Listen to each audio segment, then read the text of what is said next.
आपल्या आसपास एक झाड हमखास दिसतं, कडुलिंब. पानं त्याची इतकी कडू की विचारूच नका. पण हेच कडू पान आपल्या आरोग्यासाठी अक्षरशः अमृत आहे, हे माहीत आहे का? शक्तीबद्दल बोलणार आहोत. बरं, कडुलिंब म्हटल्यावर सगळ्यात आधी काय आठवतं? बहुतेक लोकांना त्वचेच्या समस्याच आठवतात, नाही का? पिंपल्स, खाज वगैरे. पण थांबा, गोष्ट इथेच संपत नाही. कडुलिंबाचे फायदे फक्त त्वचेच्या वरवरचे नाहीत. चला तर, या गैरसमजाच्या पलीकडे काय आहे ते पाहूया. एक प्रश्न विचारण्यासारखा आहे. फक्त एक कडू पान ते त्वचा, लिव्हर, आपली इम्युनिटी, ब्लड शुगर आणि इन्फेक्शन यांसारख्या 5 मोठ्या समस्यांवर खरंच एकाच वेळी काम करू शकतं का? शक्य आहे का हे?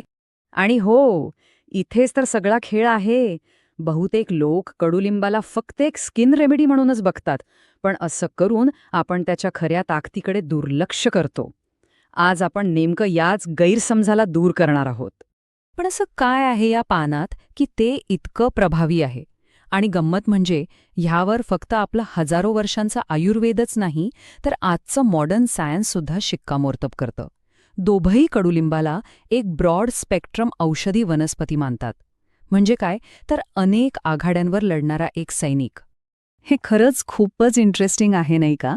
बघा, एका बाजूला आहे आपलं प्राचीन आयुर्वेदिक ज्ञान, जे कडुलिंबाला कृमिघ्न म्हणजे जंतुनाशक म्हणतं, आणि दुसऱ्या बाजूला आहे मॉडर्न सायन्स, जे त्याच्या अँटीबॅक्टेरियल गुणधर्मांना सिद्ध करतं.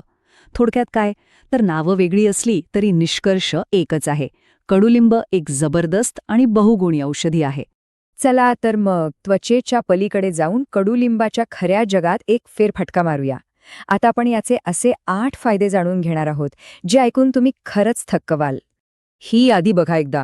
उत्तम त्वचा, शरीरातली सूज कमी करणे, blood sugar control, liver detox, एवढंच नाही तर दातांचे आरोग्य, पचनशक्ती, केसांची वाढ आणि सगळ्यात महत्त्वाचं म्हणजे आपली इम्युनिटी.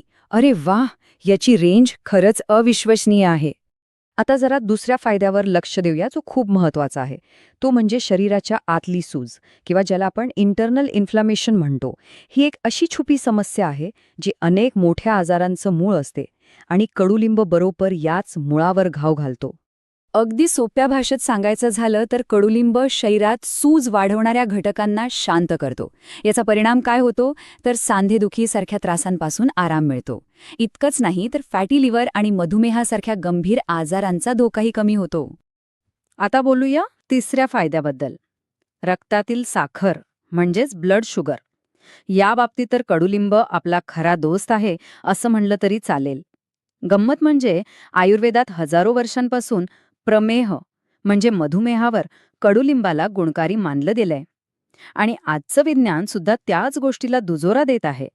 पण हे होतं कसं? तर कडुलिंब 3 पातळ्यांवर काम करतो. पहिलं, ते उपाशीपोटीची शुगर लेव्हल कमी करतं. दुसरं, शरीराची ग्लुकोज सहन करण्याची क्षमता म्हणजे ग्लुकोज टॉलरन्स सुधारतं. आणि तिसरं, शरीरातला अंतर्गत ताण कमी करतं. या तिन्ही गोष्टींमुळे शुगर लेव्हल नियंत्रणात राहायला मोठी मदत होते. आता वळूया 5व्या फायद्याकडे, जो आहे आपल्या तोंडाच्या आरोग्याशी संबंधित. आपल्याकडे जुने लोक दातांसाठी कडुलिंबाची काडी वापरायचे, आठवतंय? ज्याला आपण दातून म्हणतो. तो काही उगाच नव्हता. त्यामागे ठोस शास्त्रीय कारण आहे. कारण कडुलिंब हे आपल्या तोंडाच्या आरोग्यासाठी जणू काही एक कम्प्लीट पॅकेज आहे. ते तोंडातील वाईट बॅक्टेरिया कमी करतं, दातांवर प्लाक जमा होऊ देत नाही, हिड्यांची सूज कमी करतं आणि हिड्यांमधनं होणारा रक्तस्राव थांबवायलाही मदत करतं. म्हणजे एकाच गोष्टीत कितीतरी फायदे. बरं, फायदे तर खूप ऐकले, पण आता सगळ्यात महत्त्वाचा प्रश्न: कडुलिंबाचा वापर करायचा कसा, कधी करायचा आणि किती प्रमाणात करायचा? कारण योग्य फायदा मिळवण्यासाठी आणि कोणताही त्रास टाळण्यासाठी हे जाणून घेणं खूप गरजेचं आहे. तर मग नीट लक्ष द्या. कडुलिंब आपण वेगवेगळ्या स्वरूपात घेऊ शकतो. ताजी पानं घ्यायची असतील तर सकाळी रिकाम्या पोटी 2-3 पानं पुरेशी आहेत. पावडर घेणार असाल तर 2-3 ग्रॅम सकाळी किंवा रात्री घेऊ शकता. आणि जर कॅप्सूल सोयीची वाटत असेल तर 300 ते 500 मिलीग्रॅमची एक कॅप्सूल नाश्त्यानंतर घेता येते. ही माहिती खूप महत्त्वाची आहे. पण एक गोष्ट पक्की लक्षात ठेवा: कडुलिंबाचं तेल हे फक्त आणि फक्त बाहेरून लावण्यासाठी आहे. ते पोटात घ्यायचं नाही. कोंडा त्वचेवरचं फंगल इन्फेक्शन किंवा पिंपल्सवर लावण्यासाठी ते उत्तम आहे, पण फक्त बाह्य वापरासाठी. चला, आता एका अत्यंत महत्त्वाच्या सूचनेकडे येऊया. कडुलिंबाचे फायदे तर आपण पाहिले, पण एक गोष्ट स्पष्टपणे समजून घेणं गरजेचं आहे. ती म्हणजे आपल्या आरोग्यामध्ये कडुलिंबाची नेमकी भूमिका काय आहे हे ओळखणं. ही गोष्ट नेहमी लक्षात ठेवा. कडुलिंब हे डॉक्टरांनी दिलेल्या औषधांना पर्याय नाही, बिलकुल नाही. तो एक सपोर्टिव्ह हब आहे. म्हणजे काय, तर तुमच्या चालू असलेल्या ट्रीटमेंटला तो मदत करू शकतो, त्याची जागा घेऊ शकत नाही.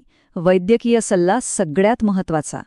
तर ह्या संपूर्ण चर्चेतून एक गोष्ट स्पष्ट झाली. ज्या कडुलिंबाला आपण फक्त एक सामान्य त्वचेवरचा उपाय मानत होतो, त्याच्यात किती मोठी शक्ती दडलेली आहे.